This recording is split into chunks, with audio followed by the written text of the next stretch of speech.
65세 이상의 황혼, 재혼, 한 해 5,700건 이상. 가족의 형태가 다양해질수록 가족 간 상속 분쟁도 늘어나고 있습니다. 아버지 돌아가시면 이 집안 다 놔줄 거 아니에요. 너는 왜 가만 안 둬? 법대로 할 거야. 법대로 해. 돈 앞에선 피도 눈물도 없다. 새로운 가족의 탄생과 함께 벌어지는 상속과 재산 분할 전쟁. 돈과 가족 함께 지킬 수 있는 법 지금부터 알아봅니다. 네, 요즘 젊은 세대의 혼인 건수는 줄었지만 65세 이상의 황혼 재혼은 늘어나고 있습니다. 네. 그렇다 보니까 여러 가지 상속이나 재산 분할에 있어서의 갈등이 늘고 있죠.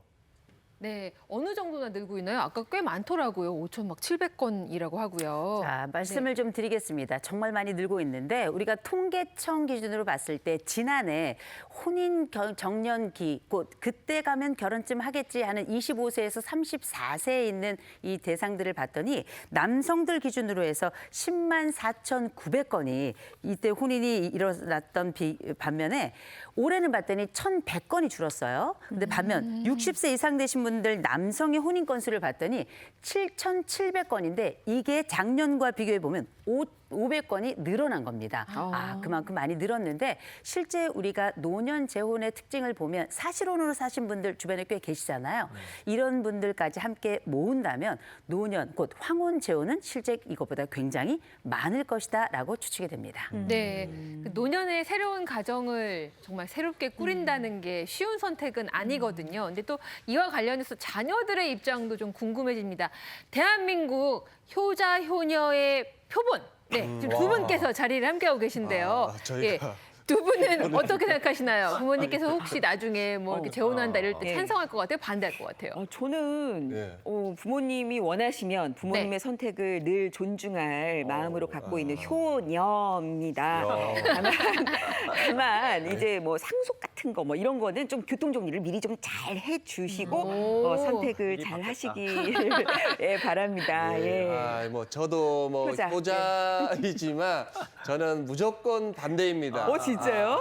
왜냐하면 자식이 한 번도 안 갔는데 부모님이 그래도 한번 갔잖아요. 근데 자식이 한 번은 가고 갑자기 부모님이 한 번 더 가고 아이고야. 이렇게 해야지 두 번은 안 됩니다.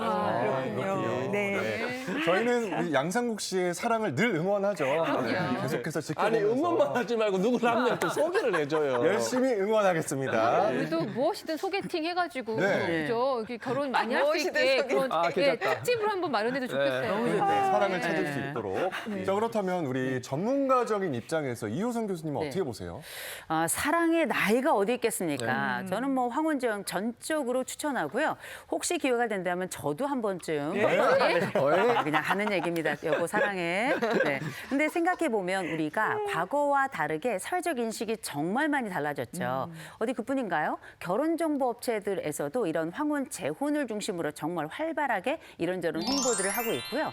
더 나아가서 우리 지금 보시는 것처럼 10명 중에 4명이 황혼, 이혼, 뭐 조론할 수 있다뿐만 아니라 재혼도 가능하다 이렇게 얘기들을 많이 하고 있거든요. 그만큼 과거에 보다 내 삶이 더 중요해졌을 뿐만 아니라 자녀들로부터도 좀 독립적으로 살아보고 싶다 이렇게 생각하시는 분들이 많은데 그냥 할 건 아니에요. 왜냐하면 여러 가지 황혼 이혼이나 황혼 재혼에 따른 여러 갈등들도 굉장히 많고요.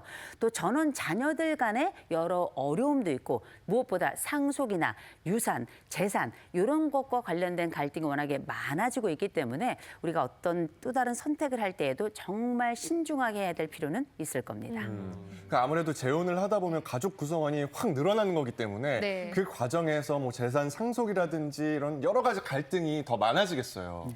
네, 그래서 실제로 저희가 상담을 이제 해보면은요, 재혼 과정에서 상속이 어떻게 이루어지는지, 상속 순위가 어떻게 이루어지는지 의외로 모르시는 분들이 많아서 오늘 내용이 좀 도움이 되실 것 같습니다. 일단 원칙을 먼저 설명을 드려볼게요. 네. 자, 재산 상속은요, 첫 번째는 유언입니다. 그럼 내가 원하는 사람에게 상속을 시키고 싶다면 그대로 법적으로 일단 유언에 의해서 상속이 이루어지는 게 첫 번째고요. 그 다음에 이제 유언이 없다면 법정 상속으로 넘어가야 됩니다. 그래서 민법은 어떻게 정하고 있냐면요. 저 표를 보면서 설명을 드릴게요. 자, 1순위는요, 자녀입니다. 그리고 배우자가 있으면 배우자가 공동으로 상속을 하고요. 자, 1순위가 없으면 2순위로 넘어갑니다. 이때 부모님으로 넘어가고요. 조부모님이 계신다면 조부모님도 상속 순위 대상이 되겠죠.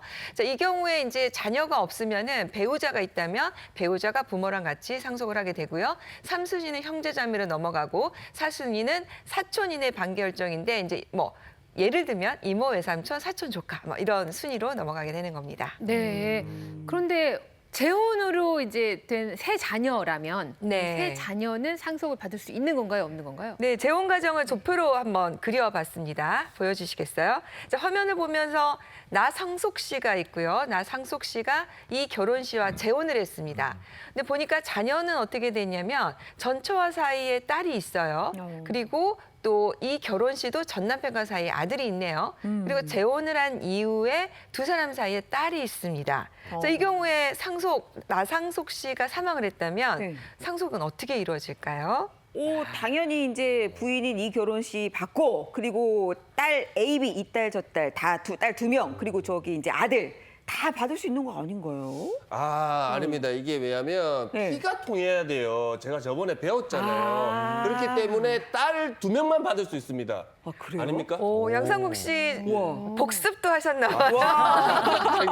우리 지난 시간에 이인철 변호사님이 상속은 피를 통해서 흐른다. 네, 맞습니다. 그래서 나상속 씨가 사망을 하게 되면 전처와 사이에 지금 딸이 있어요. 그 딸과 이 결혼 씨 사이에 낳은 딸 이렇게 해서 이 결혼 씨와 딸 둘 이렇게 상속을 받고요. 상속분은 이 결혼 씨는 1.5 반이 늘어나죠. 그래서 1.5, 딸들은 1 이렇게 해서 7분의 3, 7분의 2, 7분의 2 이렇게 상속이 됩니다. 아니 근데 이거는 좀 너무한 것 같아요. 재혼 가족도 솔직히 가족이잖아요. 그리고 오히려 나의 친자식보다 새 자식, 새롭게 이제 만난 이 자녀들이 더 가까워. 그리고 나를 끝까지 부양을 해줘. 이러면은 내 입장에서는 그 새 자녀들에게 상속을 해주고 싶은데 이게 안 된다고 하니까. 아닙니다. 이게 예. 피는 물보다 진하다고 몇 번을 말했지 않습니까? 그래서 지금 제가 요즘에 헌혈을 엄청 하고 다녀요. 내 피를 어떻게 그래도 많이 좀 빼달려고.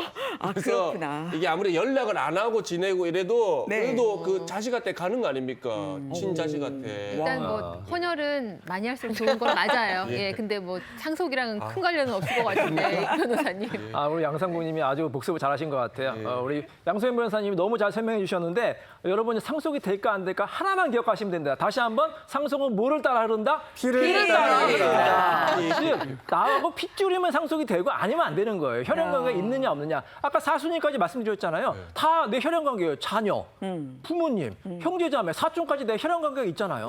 그 사람만 상속이 되는 거고 자, 새아버지, 새어머니 상속 될까요? 안 되죠. 피가 통했어요? 안 통했잖아요. 안 되는 거예요. 근데 여기서 유일한 예외가 있습니다. 배우자는 피가 안 통했잖아요. 네. 근데 배우자가 상속이 되죠. 왜 그럴까요? 배우자니까요. 배우자는 영촌이에요. 영촌. 그만큼 제일 가까운 사이니까 배우자는 혈연관계 아니지만 상속이 되고요. 또 배우자는 헤어지면 님에서 남이 되는 거기 때문에 상속이 안 되는 거예요. 그래서 이런 경우가 있어요. 근데 며느리와 그러면 사위는 상속이 돼야 안 돼요? 되죠. 되지 며느리 않을까요? 상속은 피가 섞였어요? 안 섞였으니까 안 되는 게 원칙이에요. 근데 예외적으로 대세 상속이 되는 거예요. 남편이나 아내를 사별한 경우에는 아직 재혼을 안 할 경우에는 상속이 되는데 재혼이 되면 상속이 된다. 그래서 제가 지난 시간에 말씀드렸잖아요. 네. 괘씸한 사위하고 며느리 있으면 어떻게 하면 된다? 대세 상속 안 되게 미리 재혼을 시켜라. 이게 뜸을 들였잖아요. 이것만 기억하시면 됩니다. 야, 이거 복습까지 시켜주시니까 더 명확하게 딱 개념이 오네요. 쏙쏙 들어왔어요. 네. 네. 근데 이제 아까 그 재혼 가정의 그 가계도에서 그 아들이 상속을 못 받는 거는 생각해 보니까 그 어머니가 받아서 또 물려주는 방법도 있겠네요. 저 혼자 이런 생각도 하고. 결국 가겠네요. 네, 아무튼 이게 참 재혼이라는 게 굉장히 어떻게 보면은 좀 복잡한 사정이 또 생길 수도 있겠다 이런 생각이 좀 듭니다. 그래서 재혼 후에 상속 어떻게 진행되는지 좀 쉽게 알아보기 위해서 저희가 몇 가지 사연을 준비했는데요. 그 첫 번째 사연부터 보겠습니다. 어려운 형편에 점점 쌓여만 가는 고지서.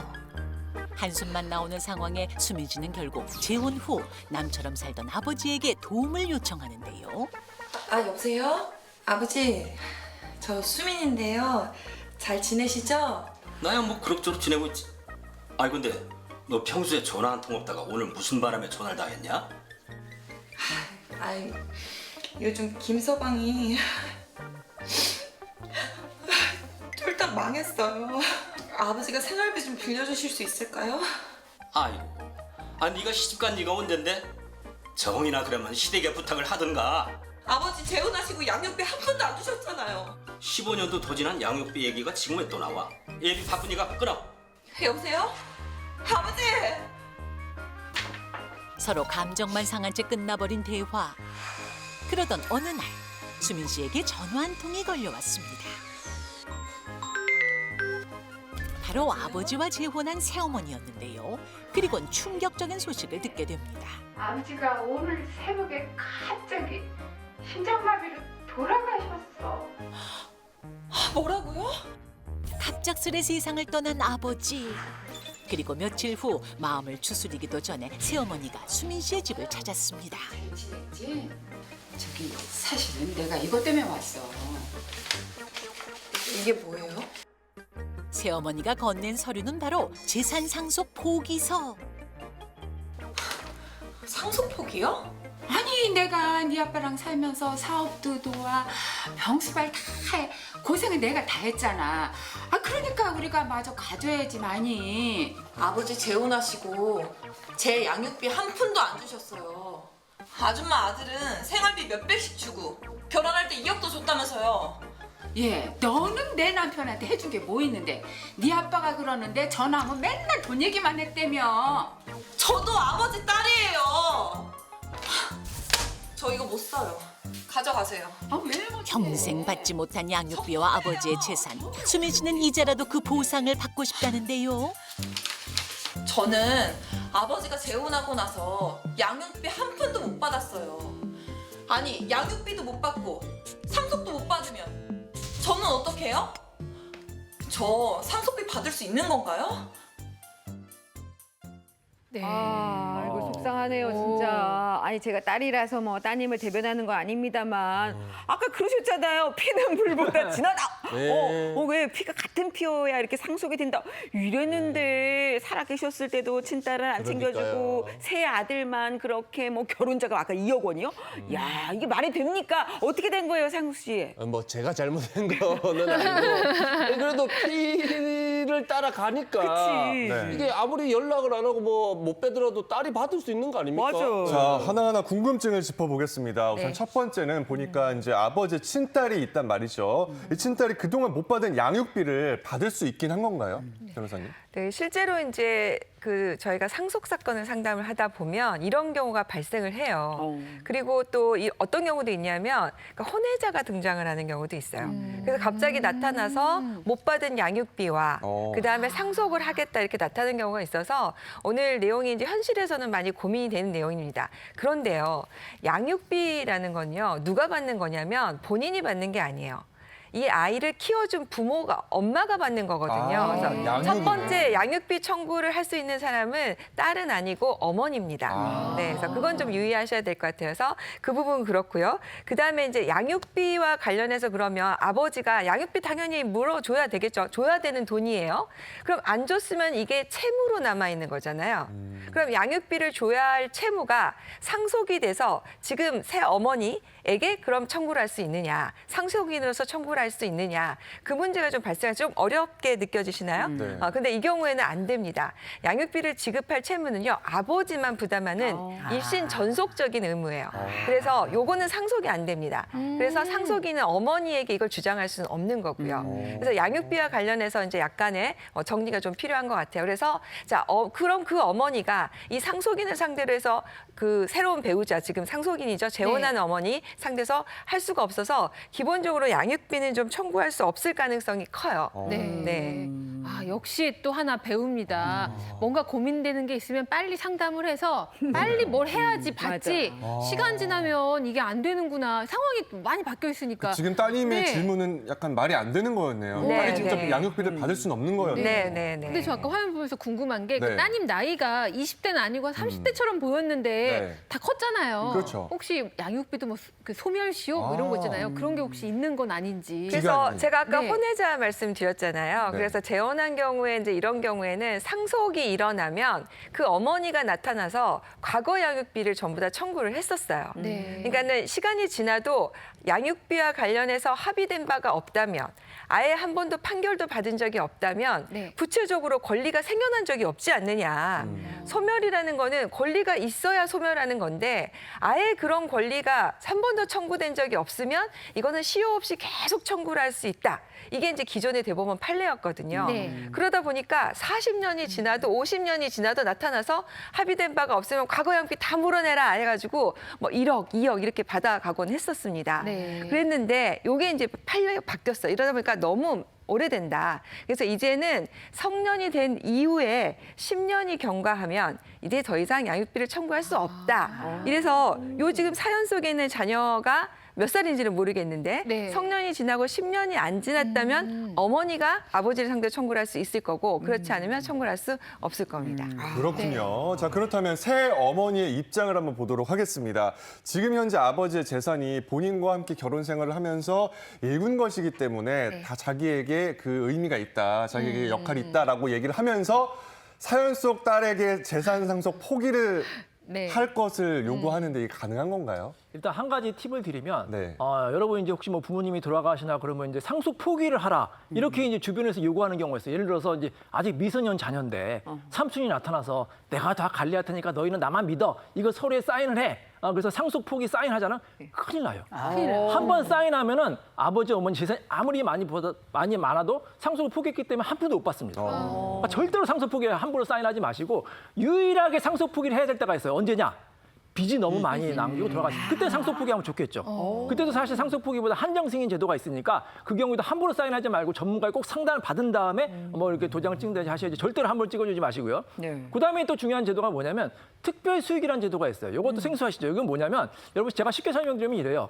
아버지가 재산이 많으셨는데 장남만 이뻐하신 거예요. 그런 경우 옛날에 많잖아요. 그래서 장남한테만 집도 사주고 뭐 고에게 뭐 현금도 주시고 유학비도 다 대주고 나머지 자녀들은 찬밥이었다. 네. 그래서 장남은 지금 너무 잘 살아. 근데 이제 아버지가 집 하나 남기고 돌아가셨어. 그랬더니 이제 와서 장남이 야 그것도 똑같이 나누자 이러는 거예요. 그러니까 이게 형평이 맞아요, 안 맞아요? 안 맞아. 안 맞잖아요. 그래서 우리 법은 형평이 맞아야 되거든요. 그래서 장남이 가져간 것도 다 포함시키는 거예요. 그것도 다 같이 포함해서 나누는 거예요. 그래서 예를 들어 장남이 집을 가져갔다? 그럼 집도 포함하고 뭐 고에게 교육을 받았다? 그럼 그것도 포함해서 나누는 게 특별수익이라고 하거든요. 자, 그럼 여기서 그 의문점이 있죠. 아니면 배우자에게 준 것도 특별수익에 해당하느냐? 남편이 예를 들어서 그 재산이 12억이 있는데 반을 아내한테 고마워서 반을 줬어요. 네. 그럼 그거는 특별수익이 아니에요. 그걸 또 다시 포함해서 상속해서 나눠야 돼요? 아니면 그거는 이미 준 거니까 그냥 어머니 걸로 해야 되는 게 맞을 것 같아요. 어떨 것 같아요? 어머니 거? 포함시켜야 되는. 어머니 괜찮을 것 같아요. 그러니까 이것도 이제 케이스를 나눠봐야 되는데요. 네. 예를 들어서 한 30년, 40년 같이 고생한 조강지처다. 그럼 반 나눠주는 거 너무 당연하잖아요. 그래서 우리 판례도 재산 예를 들어서 한 6억 정도를 배우자에게 준 거는 특별수익이 아니다. 그 배우자 거다. 이렇게 이제 보는데 근데 예를 들어서 이런 경우는 재혼했는데 1년도 안 됐어. 근데 반을 다 가져갔다. 그럼 너무 부당하게 많잖아요. 이런 경우에 특별수익이 될 것 같습니다. 그래서 사안별로 이건 특별수익이 될 수도 있고 안 될 수도 있다. 법은 항상 형평에 맞아야 된다. 이렇게 보시면 되겠습니다. 아니, 요 사례 같은 경우는 새어머니에게만 상속이 되나요? 아니면 딸하고 새어머니 둘 다 상속이 가능한 건가요? 당연히 딸도 혈연 관계이기 때문에 상속이 되죠. 포기각서만 안 쓰면. 예, 근데 우리는 이제 배우자가 상속을 더 받게 돼 있어요. 1.5배 더 받습니다. 이거는 10년을 살건 20년을 살건 단 하루를 살아도 배우자는 자녀보다 1.5배를 더 가져요. 그래서 예를 들어서 총 재산이 9억이다. 네. 그러면 1.5대 1로 나누면은 배우자가 5억 4천만 원 정도 갖고요. 그다음에 따님의 경우는 3억 6천만 원을 상속을 받게 돼요. 이게 이제 법인데 이것도 이제 좀 약간 다른 경우가 있어요. 이것도 혼인 신고를 한 경우에만 문제가 되고요. 만약에 새어머니랑 결혼했는데 혼인 신고 안 했다. 그럼 사실로는 상속을 받지 못합니다. 그래서 혼인 신고를 했는지 안 했는지를 보시고요. 또 재혼했는데 새어머니에게만 다 주고 또 세 자녀에게만 재산을 다 증여한 경우가 있어요. 이럴 때 친딸이 마지막으로 청구할 수 있는 게 바로 유류분. 맞습니다. 잘하시네. 그거를 청구할 수가 있습니다. 꼭 기억하시기 바랍니다. 아니 근데 저는 좀 궁금한 게 그 피 한 방울 안 섞인 아들, 그 새아들 있지 않습니까? 맞아. 거기에 생활비 그리고 뭐 또 결혼할 때 결혼 자금 닦아 뭐 2억인가 보태줬다는데 맞아요. 그거 피가 안 섞였는데 뺏어와야 되지 않습니까? 그건 돌려받아야 됩니다. 너무 이입하셨네요, 예. 우리 양선욱 씨가요. 이게 지금 보니까 생전에 아버지가 살아 계실 때 증여가 이루어졌어요. 근데 첫 번째는 이게 이제 부부가 아들을 장가 보내는 거니까 그 돈의 출처가 아버지에게 나왔을 때만 지금 문제가 될 수 있어요. 그러니까 어머니 주머니에서 나왔으면 그건 전혀 해당 사항이 없는 거고요. 이제 아버지가 먼저 줬을 때 이걸 지금 아까 우리 이인철 변호사님 얘기한 것처럼 특별 수익으로 생각을 해서 다시 상속분에 넣어서 계산을 해야 되느냐 문제가 있는데 특별 수익의 경우에는 상속인의 경우에는 계속해서 이걸 산정을 할 수가 있지만 상속인이 아닌 경우에는 1년 이내에 증여밖에 안 돼요. 그래서 이 아들이 1년 이내에 이 돈을 받아갔다면 특별 수익으로 넣어서 상속분을 정하게 되지만 그 전에 했다면 이걸 뭐 계산을 할 수가 없습니다. 근데 이제 이게 조금 그런 게 아까 형평에 맞아야 되겠다 했잖아요. 맞아요. 근데 이 돈을 실질은 어머니에게 준 거나 똑같은 돈이다. 이거는 그러니까 그쪽 아들에게 준 거니까 이거는 그 배우자에게 준 거라고 주장을 해서 네. 이게 받아들여진다면 이때는 특별 수익으로 계산할 수가 있습니다. 그러니까 이제 약간 사연마다 케이스마다 다를 수 있는데 기본적으로 상속인이 아니면 1년 이내에 증여만 계산을 할 수가 있고 상속인인 경우에는 계속해서 할 수가 있고 그다음에 상속인의 자녀라면 이 상속인에게 준 거가 아니냐. 예를 들어서 이제 둘이 결혼을 했어요. 그러면 아들에게는 안 주고 며느리한테 줬어요. 이거는 아들에게 준 거랑 똑같이 볼 수도 있잖아요. 네. 그러니까 이런 경우에는 아들에게 준 걸로 봐서 계산을 하는데 지금 이 경우에 이제 그쪽 자녀 아들에게 준 거를 어머니에게 준 거로 볼 수 있다면 계산을 할 수가 있는 거죠. 그렇군요. 네. 그거 진짜 뭐 두뇌 싸움이 필요한 것 같아요. 재산을 진짜. 둘러싸고 네. 어떻게 나한테 유리하게 이렇게 할 것이냐가 네. 법을 공부해야 되네요. 그러니까요. 어려워도. 아까 사연 속에 네. 따님이 할 수 있는 게 한 3가지 정도가 있겠네요. 네, 일단 네. 상속 포기 각서에 사인을 하지 절대 안 말고 하기 말고 가만히 있으면 상속이 되는 거고 또 이제 그게 배우자께 새어머니가 실제로 혼인을 했는지 확인해보고요. 확인을 해보고 나중에 혹시라도 이 재산이 증여가 됐을 경우 유류분을 청구하고 이 정도로 정리를 해보도록 하겠습니다. 아유, 법나운서. 알뜰하게 챙겼는데요. 법금에 대해서 법나운서 네. 제가. 근데 사실 저는 보면서 좀 씁쓸했어요. 누군가가 돌아가셨는데 결국에는 맞아. 이게 교통 정리를 제대로 안 하니까 남겨진 가족들이 이걸로 싸우는구나. 네. 전문가께서 보시기에 어떠신가요? 당부의 말씀 부탁드립니다. 정말 아픈 이야기인데요. 네. 사실 이런 사례들은 굉장히 많습니다. 그중에 제가 정말 유사한 사례를 아는데 73세 된 남성이 재혼하기 전에 유언장 다 써놨어요. 그리고 재혼을 했어요. 근데 이 재혼을 한 다음에 얼마 있다 돌아가셨단 말이에요. 그랬더니 새어머니가 원래 그 남편의 전혼 딸 둘이 있었는데 그 딸을 만나서 이 상속분 내가 다 받겠다. 이렇게 이야기를 한 겁니다. 근데 막상 정말 유언장에는 3분의 1씩 상속받는다고 써 있던 겁니다. 근데 두 전혼의 자녀가 뭐라 그랬냐. 이건 말도 안 된다. 결국은 1년 동안 소송해가 유류분 다 받았거든요. 지금 우리가 함께 봤던 이 VCR의 이 사례 같은 경우도 얼마나 오랫동안 서름의 세월이 있었고 그 아버지에 대한 사랑에 대한 간절함이 있었겠습니까? 저는 법적 소송을 통해 가지고 반드시 권리를 꼭 찾으셨으면 좋겠습니다. 네.